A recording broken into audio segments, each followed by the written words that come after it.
रस्त्यावरून भरधाव वेगात जाणाऱ्या गाड्या केवळ प्रदूषणच करतात असं म्हटलं जातं.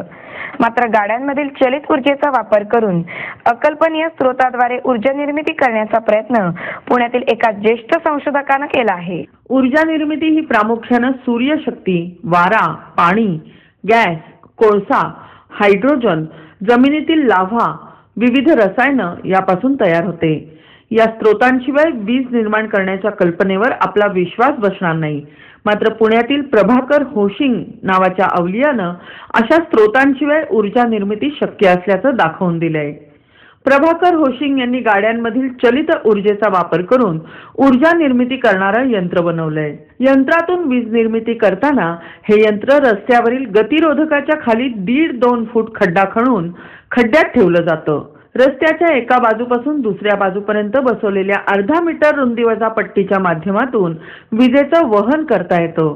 रस्त्यावरून जाणाऱ्या वाहनांच्या वजनानं हे मशीन दबलं जाऊन 1 मेगावॅट ऊर्जा निर्माण होते. त्याचाच उपयोग करून हे यंत्र बनवण्यात आलंय. यासाठी कुठल्याही प्रकारचं इंधन लागत नाही. सर्वसाधारणपणे 20 मेगावॅट वीज नियमितपणे तयार होऊ शकते. त्यामुळे भारनियमनाचा प्रश्न सुटू शकेल असं प्रभाकर होशिंग यांनी सांगितलं. हे मशीन जे तुम्हाला मी दाखवतोय हे या मशीनचा फार मोठा उपयोग आहे. रस्त्यानं जाणारी वाहनं त्यांना तुझं वजन ते 1 टनाच्या जवळपास प्रत्येक मोटरीचं वजन असतं आणि त्या मोटरीवरनं ते वजन मशीन दाबलं जातं आणि खाली दाबून वर खाली होत जातं.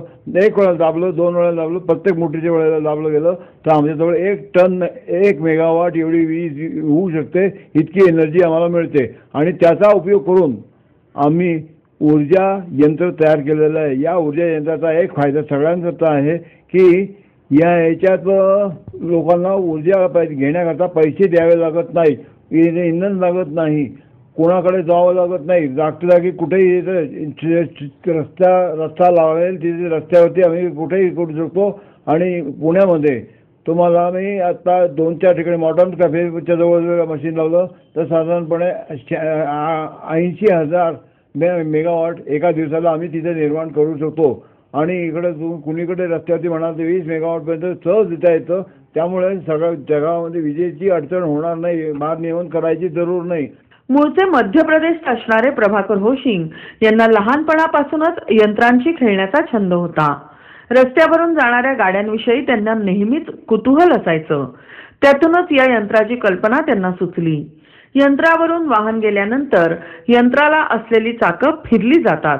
त्याची जोडणी जनरेटरला केलेली असते. वाहन यंत्रावरून जाऊन चक्र फिरू लागल्यानंतर वीज तयार होते. मात्र ज्या क्षणी वीज तयार होते त्याच क्षणी विजेचा फायदा करून घ्यावा लागतो.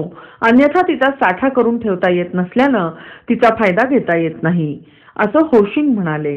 गेल्या 35 वर्षांपासून होशिंग प्रकल्पाचं काम करतायत. यंत्रासाठी त्यांनी जनरेटर, बार, रॉड, प्लेट, स्प्रिंग्स, अल्टरनेट्स अशा प्रकारची जुनी यंत्रसामुग्री वापरली आहे. टाकाऊपासून टिकाऊचा उत्तम आदर्श त्यांनी जनतेसमोर ठेवलाय. अडचणी खूप आल्या तरीही त्यांनी उमेदीनं प्रकल्पाचं काम सुरूच ठेवलंय. मात्र आपल्या या यशाचं श्रेय दुसऱ्या कुणीही घेऊ नये अशी त्यांची इच्छा आहे. पैशांची उपलब्धता, मशिनरी, कामासाठी लागणारी माणसं उपलब्ध करून दिली तर याच्यापेक्षाही चांगलं यंत्र बनवून भरपूर ऊर्जा निर्मिती करणं शक्य असल्याचं त्यांचं म्हणणं आहे.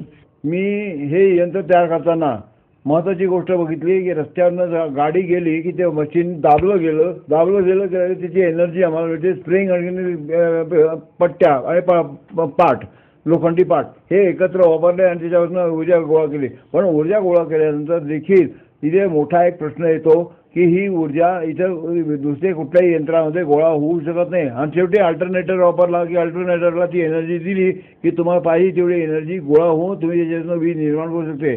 वाहन गेलं की हे चाक फिरेल, चाक फिरल्याबरोबर चाकाची एनर्जी आम्ही जनरेटरला दिली जाते. जनरेटर चालू झालं की जनरेटरमधून वीज तयार होते.